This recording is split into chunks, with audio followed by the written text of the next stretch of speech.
Hello and welcome back to my YouTube channel, and now we talk about the Ashes 2023 second day of first test. But before that, I'm requesting you please subscribe my channel. Usman Khawaja's 15th test century rescues Australia as sloppy errors in England. Usman Khawaja has finally conquered England.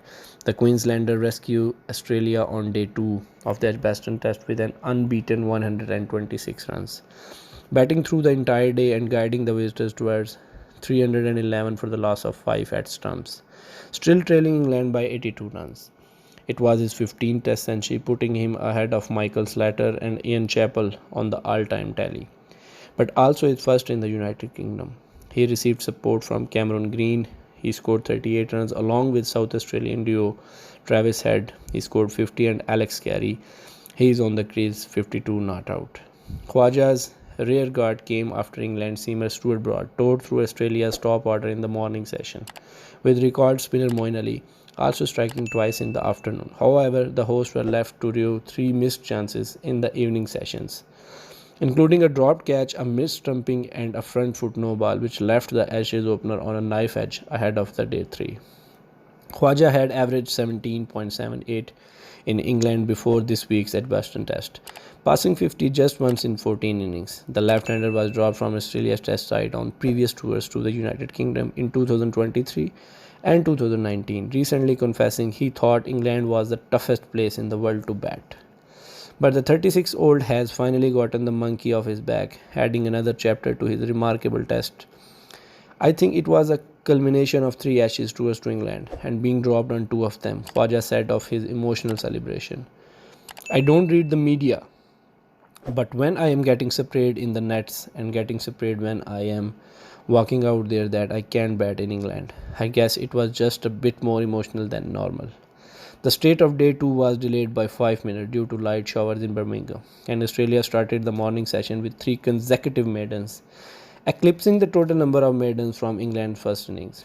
Khawaja broke the shackles in the ninth over with an elegant pull shot, his first of many on Saturday. Australia's opener put together 29 runs before Broad claimed back-to-back wickets in the 11th over, including his 15th dismissal of David Warner in Test. The left-hander attempted a reckless swipe without any footwork, chopping back onto his stumps and departing for 9 runs. Marnus Labuschagne, the world's number 1 Test batter, fell for a golden duck the following ball after the fending outside off stump, edging behind the wicketkeeper Johnny Bairstow, who claimed a one-handed grab low to his right. Khawaja and Steve Smith steered the ship, combining for a 38-run partnership for the third wicket before England captain Ben Stokes intervened. The Durham all-rounder, who has been nursing a long-term knee injury, nipped a length delivery past Smith's inside edge, trapping him on the pads LBW. The perplexed Smith quickly called for a review, but the Australian vice-captain trotted back to the sheds after 3 red lights appeared on the Hawkeye, prompting wild scenes from the stands. Smith, who had dominated England's bowlers 4 years ago with the twin centuries at the same venue, was gone for 16. Let's face it, the Aussies were bullied. Baseball is bullying the Aussies at the moment, former Test spinner Steve O'Keefe said on Channel 9. It just looks like negative cricket, an un-Australian way of playing. Australia is on the back foot, tentative with their footwork, and it's not working for them at the moment. They are doing the complete contrast of what England did in their first innings. Khawaja continued about his business at the other end, bringing up his half-century in 106 deliveries early in the afternoon session.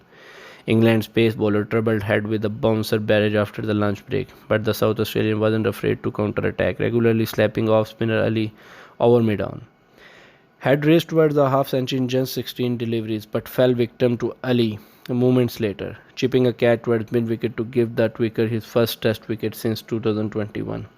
Ali should have had a second scalp later that hour when Green charged at a delivery that turned and beat his inside edge. But Bairstow missed the regulation stumping. The error proved costly.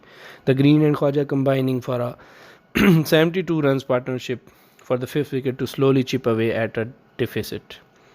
Once again, Ali came to England's rescue, bowling Green with an absolute peach that drifted away from the right-hander and spun sharply out of the rough, crashing into the middle stump. Former England international Michael Vaughan believes that the Ben Stokes led side looked jaded on the day 2 of the first test of the ongoing Ashes 2023. The 48 years old also pointed out that the surface at Edgbaston is pretty slow. It has been difficult for the bowlers to create any significant impact.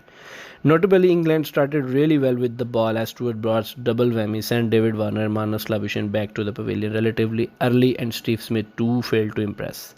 Thus, they had the upper hand, but Usman Khuwaja, Travis Head and Alex Carey fought back brilliantly in the middle, helping the visiting team to make a brilliant comeback. Meanwhile, the home team will also be blaming themselves for missing several chances to put Australia under pressure.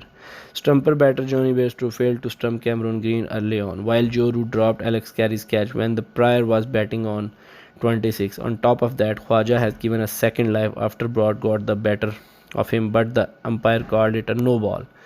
One believes that England were pretty poor on day 2, and all these might come back to haunt them later in the match. If you like the information, please subscribe my channel. We will meet inshallah.